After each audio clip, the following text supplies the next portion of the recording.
आउज़ बिल्लाहि मिनश्शैतानिर्रजीम बिस्मिल्लाहिर्रहमानिर्रहीम। शुरू अल्लाह के नाम से जो बड़ा मेहरबान और नहायत रहम वाला है। उम्मीद आप लोग खैरियत से होंगे और इस वीडियो में इंजीनियर फैसल आपसे मुखातिब है। आज की वीडियो में हम एवेपोरेटर्स की कंस्ट्रक्शन के अकॉर्डिंग बेसिक टाइप्स को डिस्कस करेंगे और किसी भी इक्विपमेंट का डिज़ाइन या कंस्ट्रक्शन को तब्दील करने का मकसद इसकी एफिशिएंसी बढ़ाना और मुख्तलिफ एप्लीकेशंस के लिए इसको सूटेबल बनाना है। और हम डिस्कस करने जा रहे हैं शेल एंड ट्यूब एवेपोरेटर्स और इसके अलावा प्लेट एंड फ्रेम एवेपोरेटर्स को। लेक्चर स्टार्ट करने से पहले मैं आपको अपने लेक्चर की कुछ प्रॉपर्टीज़ बताना चाहूँगा। मेरी हर लेक्चर में यही कोशिश होती है कि जो भी डाटा प्रोवाइड किया जाए वो सिंपल, ऑथेंटिक और टॉपिक से रिलेटेड हो, और उम्मीद है मेरे लेक्चर स्टूडेंट्स और टीचर्स दोनों के लिए हेल्पफुल होंगे।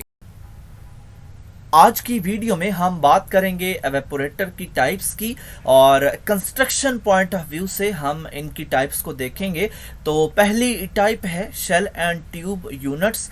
इसके अंदर लार्ज सिलेंड्रिकल शेल्स होते हैं जिनके अंदर बंडल्स ऑफ ट्यूब्स होती हैं, और इन शेल्स की जो पोजीशन है वो वर्टिकल भी हो सकती है और हॉरिजॉन्टल भी हो सकती है।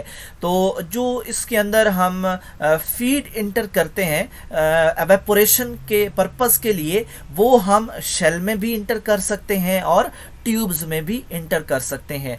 तो शेल एंड ट्यूब के यहाँ पे कुछ डायग्राम्स अवेलेबल हैं। यहाँ पे आप देख रहे हैं कि ये शेल है जहाँ पे कर्सर है, और इसके अंदर ये जो दूसरा कलर है ये इनकी ट्यूब्स हैं, और बाकी इनकी जो पैकिंग है, और ये जो है ये shell and tube heat exchanger है। इसके बाद नंबर आता है प्लेट यूनिट्स का, यानी प्लेट एवेपोरेटर्स का।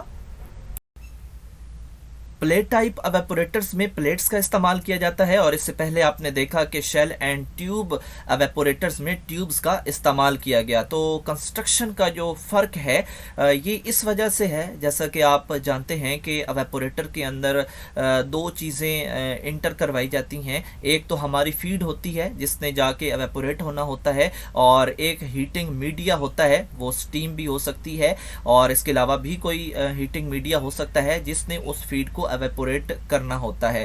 तो जो यहाँ पे कंस्ट्रक्शन का फ़र्क रखा गया है, यानी ट्यूब्स और प्लेट्स का इस्तेमाल किया गया है, उसका पर्पज़ यही है कि इस एवेपोरेटर में दाखिल होने वाली दोनों स्ट्रीम्स को अलग अलग रखा जाए।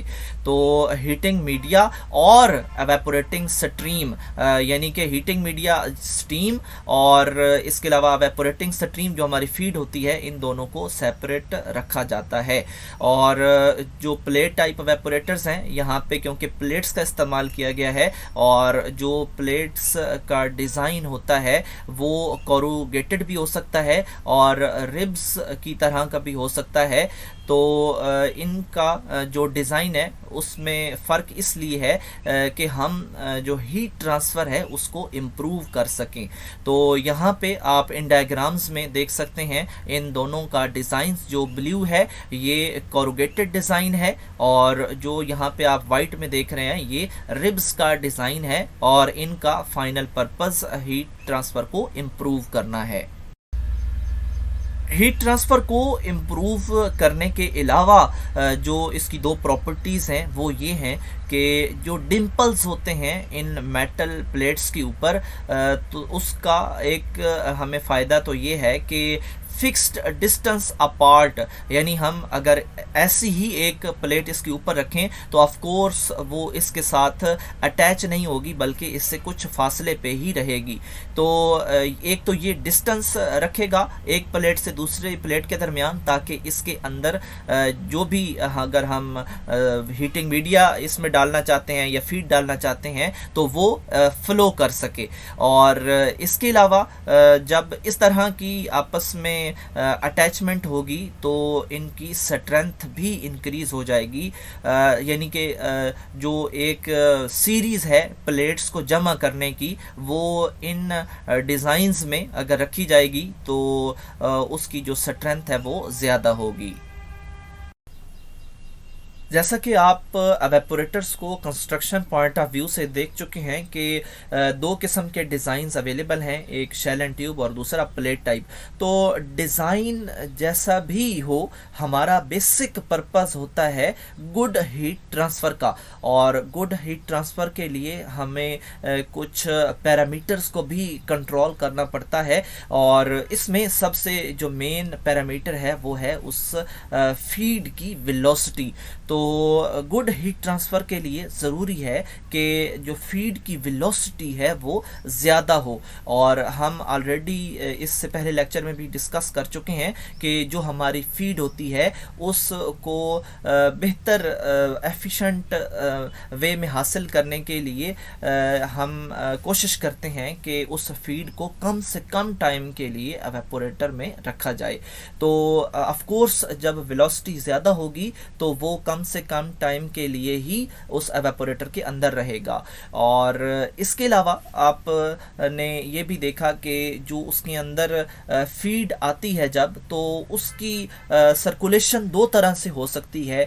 एक तो नेचुरल सर्कुलेशन भी होती है और दूसरी फोर्स्ड सर्कुलेशन भी होती है। तो जो फीड आती है और उसकी जो सर्कुलेशन है वो अगर नेचुरल हो तो वो डेंसिटी की वजह से होती है, और जो हमारे पास फीड आ रही है उसकी फेज़ जो है वो लिक्विड है, और जो हमारे पास प्रोडक्ट जा रही है वो वेपर है। तो वेपर और लिक्विड दोनों की जो डेंसिटीज़ हैं वो अलग अलग होती हैं, और ये भी एक वजह बनती है फ्लो की।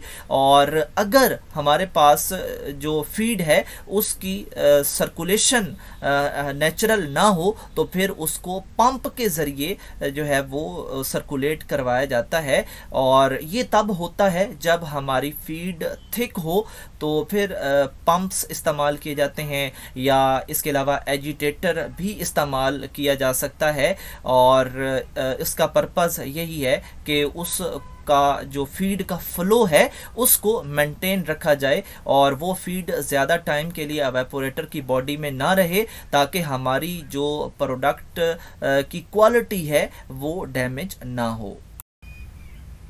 वेपोराइजेशन का प्रोसेस दो किस्म के इक्विपमेंट्स में होता है, एक वो जो हम स्टडी कर रहे हैं एवेपोरेटर्स, और इसके अलावा रीबॉयलर्स शामिल हैं।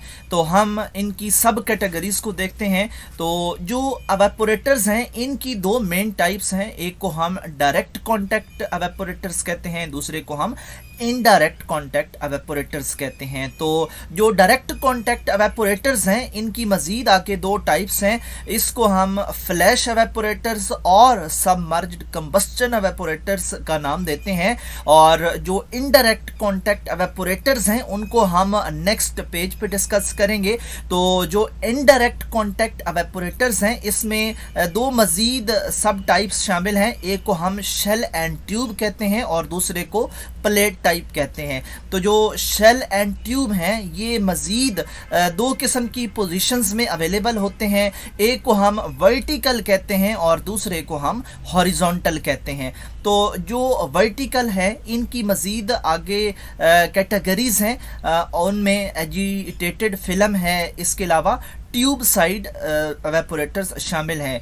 तो एजिटेटेड फिल्म एक ही किस्म का एवेपोरेटर है, लेकिन जो ट्यूब साइड है इसके अंदर मुख्तलिफ डिज़ाइंस मौजूद हैं, एक को हम शॉर्ट ट्यूब वर्टिकल, दूसरे को लॉन्ग ट्यूब वर्टिकल, इसके अलावा क्लाइंबिंग फिल्म और फॉलिंग फिल्म एवेपोरेटर्स कहते हैं। और इसके अलावा जो शेल एंड ट्यूब में हॉरिजेंटल जो उसकी पोजीशन है उसके अंदर मज़ीद दो किस्म के एवेपोरेटर्स शामिल हैं, एक को हम हॉरिजॉन्टल शेल साइड और दूसरी को हॉरिजॉन्टल फॉलिंग फिल्म कहते हैं। और जो प्लेट टाइप शामिल हैं इनडायरेक्ट में, उसकी भी मज़ीद दो कैटेगरीज़ हैं, एक को हम मॉड्यूलर और दूसरे को इंटीग्रल कहते हैं।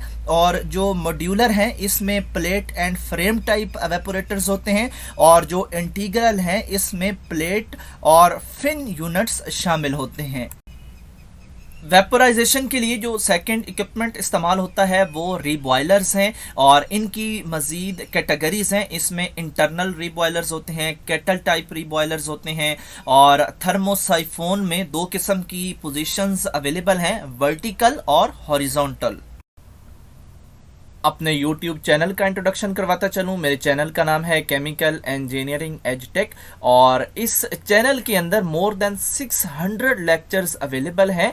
और इसके अलावा जिन सब्जेक्ट्स को हम डिस्कस कर चुके हैं उनमें industrial chemical process, industrial stoichiometry, chemical engineering, organic chemistry, mathematics, और इसके अलावा मुख्तलिफ इंजीनियरिंग के टॉपिक्स अवेलेबल हैं। और इसके अलावा आप मेरे चैनल को सब्सक्राइब करेंगे, बेल का आइकन प्रेस करेंगे, तो मेरी हर लेटेस्ट वीडियो आपको मिलती रहेगी।